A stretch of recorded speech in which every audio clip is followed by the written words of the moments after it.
Nous sommes à Zarzis, dans le sud de la Tunisie et à 60 km de la Libye.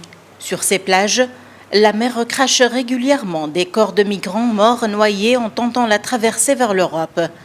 Un ancien pêcheur tunisien a décidé, face à une totale indifférence envers ces cadavres, de consacrer sa vie à ces anonymes et s'est fixé une mission d'enterrer dignement des réfugiés inconnus à Zarzis en tant que volontaire pour le Croissant Rouge durant les 2 dernières décennies. Nous découvrons des corps en plein mer ou sur nos rivages depuis 2003. Avant la révolution tunisienne, les cadavres étaient enterrés dans des fosses communes. Depuis 2011, les autorités ont décidé de changer de procédure et j'ai insisté pour trouver un terrain et créer un cimetière. C'est le cimetière des inconnus. Il est exclusivement dédié à ces personnes qui ont tant souffert et dont nous ne savons rien. Elles méritent une sépulture digne. Malgré le renforcement des contrôles et les restrictions de circulation liées à la pandémie du coronavirus, les flux migratoires vers l'Europe n'ont pas cessé. Le nombre des migrants subsahariens a augmenté en raison de la situation en Libye.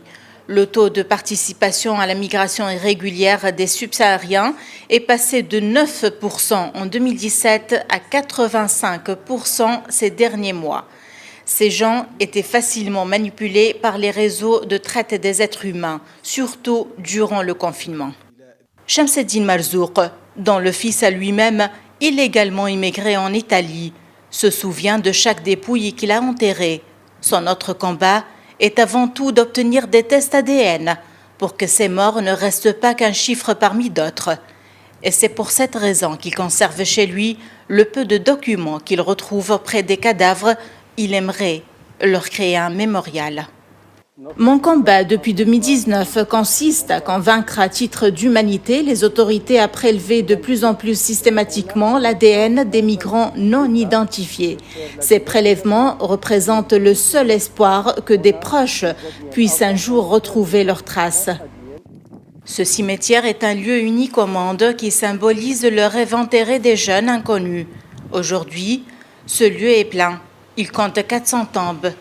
La préoccupation principale de Shamseddine pour le moment consiste à trouver un nouveau terrain pour enterrer les défunts. Il enchaîne les rencontres avec les responsables municipaux de Zarzis pour lui trouver un lieu convenable digne d'enterrer ses cadavres en toute humanité et lui donner le nom du Jardin d'Afrique et le décorer de fleurs du continent.